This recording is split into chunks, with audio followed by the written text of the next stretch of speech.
Next presentation is by Afrin Bari. Free.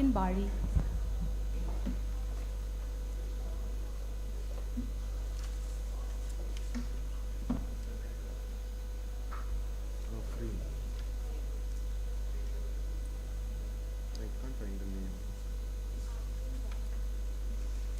Afrin Bari, the fourth one on the first page. How would you compare this one? Because I missed Good afternoon, everyone. the first one now. I'm Dr. Afrin Bari, and I'll be presenting you various clinical scenarios, an amalgam of surgical referrals that have come to our tertiary center, various abandoned cataract surgeries. Now, cataract-related complications are the second most common cause of blindness in patients aged more than 50 years. So we did a study where we analyzed the clinical presentation and management of cases that presented with abandoned cataract surgeries and were referred to our center. This was a retrospective interventional case series at Tertiary Eye Center, included cases that were referred for surgical management following abandoned cataract surgeries.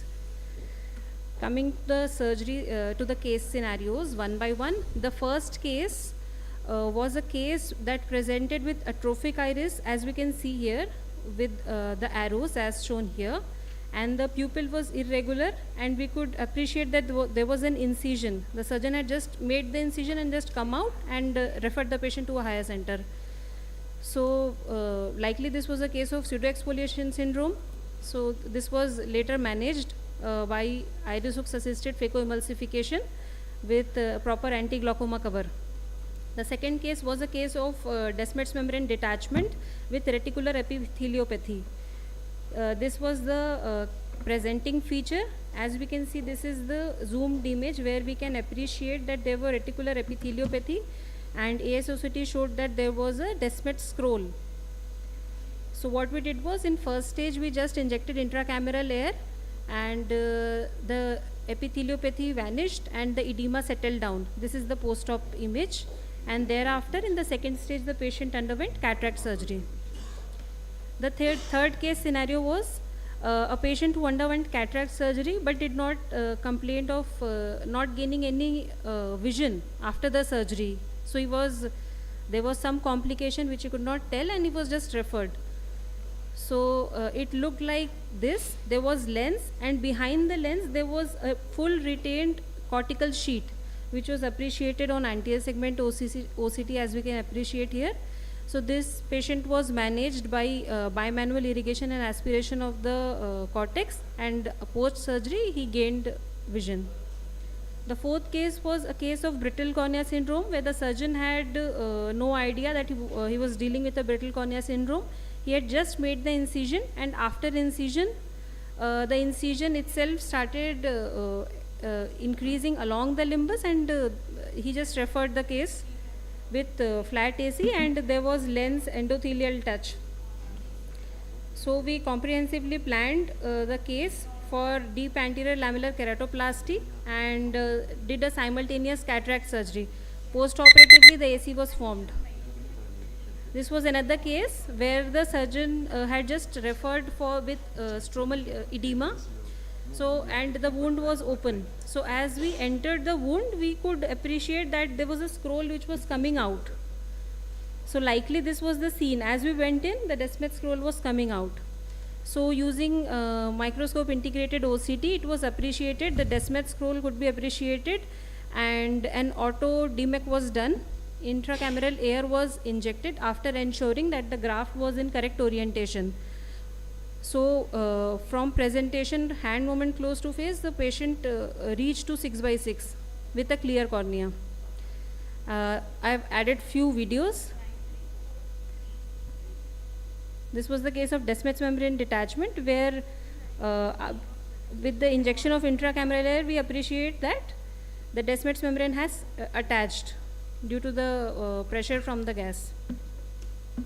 This is the second case which I already explained. Extruded Descemet's membrane. As we are injecting fluid, the Descemet scroll has come out. So we again injected it back, and after appreciating the orientation, the correct orientation of the Descemet scroll, we injected air, and on follow-up, the patient gained good vision. This is my last case where the patient was referred aphakic with the open leaky SICS wound, which was where there was vitreous and Descemet's membrane detachment and aphakia. Firstly, the wound was closed, anterior vitrectomy was done, and simultaneously scleral fixated IOL was planned. Firstly, this wound was there. First step was to close this wound.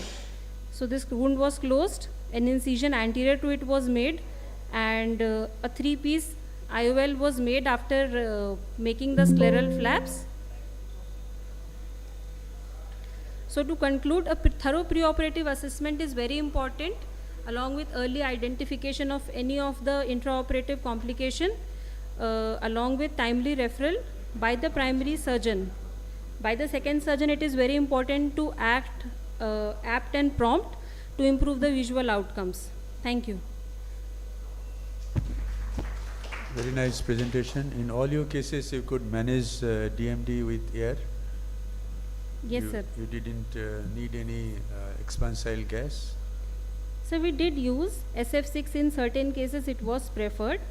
Like in the case where the Descemet's membrane was superiorly detached, SF6 was preferred because so that there was a longer tamponade for that case. Okay. However, in these cases we have to be careful with there is a chance of pupillary block on post-operative day 1, so we have to accordingly titrate the amount of gas that we are injecting. So that is there. So in the case where a thick epinuclear plate was there behind the IOL, how did you manage with bimanual? Sir, 2 MVR incisions were made 180-degree apart, and then since the surgery was done fresh, so the lens was the capsular bag, we could go behind the capsular bag using the irrigation Behind the IOL, I meant. behind the IOL. Yes, behind the IOL. Did you we could orient the IOL in such a way that you can go easily behind the yes, IOL? yes, sir.